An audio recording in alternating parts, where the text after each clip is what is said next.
जी हाँ, तो आइए आपको बताते चलूं कि कोटा में मॉनसून सीजन में एक बार फिर चंबल नदी के किनारे बसे आबादी क्षेत्र में मगरमच्छों के लगातार आने से लोग बहुत परेशान हैं।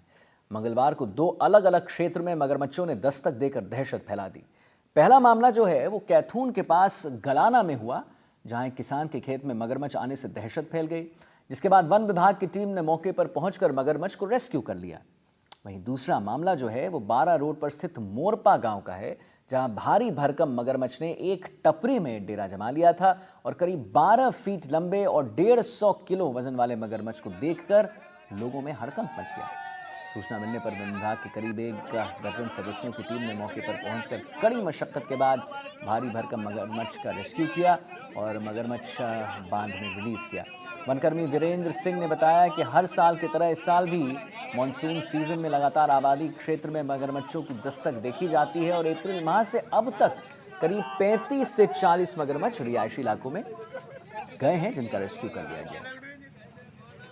शाकिर अली हमारे साथ संवाददाता लाइव जुड़ गए हैं। शाकिर, देखिए, सबसे बड़ा सवाल यह है कि आखिर ये मगरमच्छ आ क्यों रहे हैं, प्रशासन की कहां चूक हो रही है और निराकरण क्या है?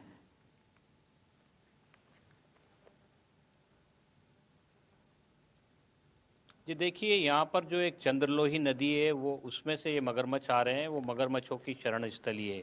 इसके अलावा क्योंकि चंबल नदी के किनारे कोटा बसा हुआ है, तो ऐसे में चंबल नदी के जो किनारे के इलाके हैं वहाँ पर भी कई बार मगरमच्छों की दस्तक देखी जाती है। लेकिन मानसून का मौसम है, ऐसे में जो है कई सारे खाली प्लॉट्स जो सीपेज एरिया में हैं वहाँ पर जो है मगरमच्छों ने डेरा जमाया हुआ है और वहीं पर अब नई कॉलोनियाँ विकसित हो गई है। तो ये बारिश का मौसम जैसे ही शुरू होता है, पिछले कई सालों से सिलसिला चला आ रहा है, रिहायशी इलाकों में मगरमच्छों की दस्तक देखी जा रही है। वन विभाग की टीम हर साल जो है इस तरह से जो है रेस्क्यू ऑपरेशन करती है, लोगों में दहशत का माहौल रहता है।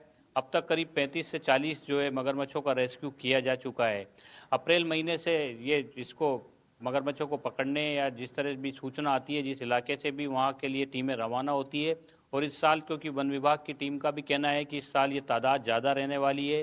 अभी इसी महीने की बात करें तो अगस्त महीने में ही जो है 5 से 7 मगरमच्छ जो है वो देखे गए। सितंबर में भी जो है लगातार मगरमच्छों की दस्तक रिहायशी इलाकों में देखी जा रही है। और बड़ी बात यह है कि किसान तबका, क्योंकि चंद्रलोई नदी जो है करीब 1 दर्जन गाँव से होकर के गुजरती है और आगे जाकर चंबल में मिल जाती है। तो जो किनारे के गांव हैं, नदी के किनारे वाले गांव में, वो किसानों को में भी दहशत का माहौल इन दिनों देखा जाता है, क्योंकि फसल का वक्त होता है और वो ऐसे में हम्म। अपने खेतों पर जाने से भी कतराते हैं। इससे पहले कई बार हादसे भी हो चुके हैं, मगरमच्छों के आक्रमण भी देखने को मिले हैं, उन्होंने कई लोगों को घायल भी किया है। लेकिन शहरी इलाकों में जिस तरह से लगातार मगरमच्छों की दस्तक हो रही है वो एक बड़ा सवाल है। हालांकि मगरमच्छों को शिफ्ट कहाँ किया जाए, तो जहाँ से भी रेस्क्यू किया जाता है उसको चंद्रलोई नदी में जो है वो शिफ्ट किया जाता है। चंबल नदी में आगे की तरफ एक क्रोकोडाइल साइट बनाई गई है वन विभाग की ओर से, वहाँ भेजा जाए, वहाँ पर जो है रिलीज किया जाता है। लेकिन क्योंकि रिहायशी इलाकों में ज़्यादा बड़ी समस्या यह है क्योंकि जो खाली प्लॉट्स पड़े हैं उनमें पानी भरा है और ऐसे में मगरमच्छ जो है वहीं पर आकर के डेरा जमा लेते हैं।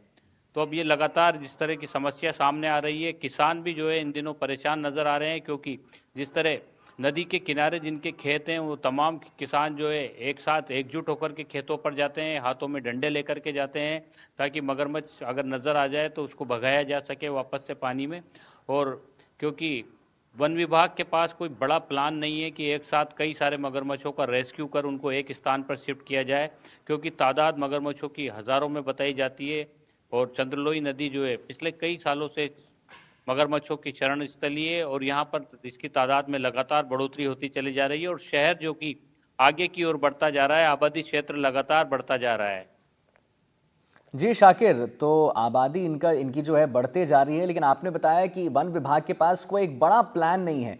तो आखिर प्लान अगर नहीं है शाकिर, तो फिर ये तो बड़े जानलेवा हो जाते हैं ना। तो फिर क्या वन विभाग की तरफ से कोई तो टिप्पणी आई होगी, उनका क्या कहना है कि ऐसे में क्या करे ग्रामीण?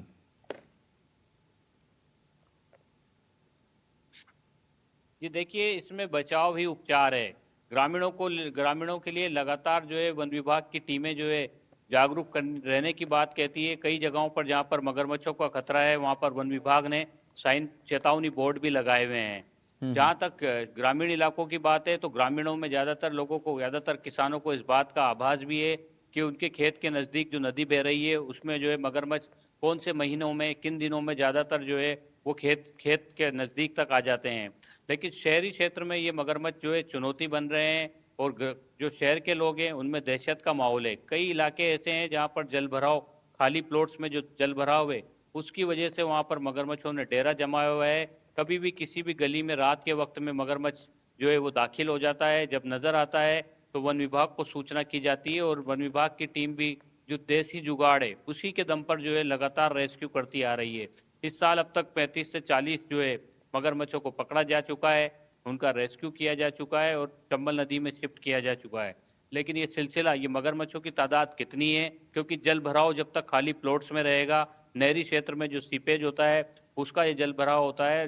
कोटा कलेक्टर की ओर से एक नोटिस भी जारी किया गया है जिनके खाली प्लॉट हैं उनको, कि इन प्लॉट्स को जो है इसमें सफाई वगैरह करवाई जाए, लेकिन उसका कोई असर देखने को नहीं मिल रहा है क्योंकि मानसून का दौर जारी है, बारिश का दौर जारी है और ऐसे में वो इलाके जो नहरी क्षेत्र के नज़दीक के हैं, रिहायशी इलाके, वहाँ पर मगरमच्छों की दस्तक लगातार हो रही है। चलिए ठीक है शाकिर।